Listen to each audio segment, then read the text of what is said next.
Isifundazwe Eastern Cape sithole imigomo ye-COVID-19 engu-8,120, sithi engu-3,200 yayo izobekwa eLivingstone, bese kuthi engu-4,920 ibekwe eMthatha. Izisebenzi zezempilo zibe ezokuqala ukugoma namhlanje. If you do go for the vaccine, then at least you have some protection to protect yourself, to protect the people around you. Ehlandleni ilesibili lokugoma kuzobe sekugoma umphakathi. The issue of the 5-kilometer radius was meant for phase 2 and phase 3, where we'll be going out to communities. Isifundazwe iGauteng ngesiqale namhlanje ntambama ukugoma izisebenzi zezempilo zizigomela iCOVID-19. Lesi sifundazwe sithole imigomo eyizinkulungwane eziyishumi-nesithupha namakhulu ayisishiyagalombili.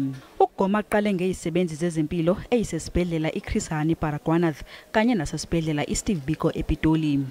I am ready to vaccinate, but we start with phase 1 is for the healthcare workers, the frontline workers. That is why I'm not taking the vaccine today. I don't qualify. I am amongst the 10.4 million people who are waiting on the queue. Isifundazwe iNorthwest sizoqala ukugoma kusasa, kanti ukugoma kuzoqala esibhedlela iJob Shinkamere eRustenburg kanye naseKlerksdorp eThepong.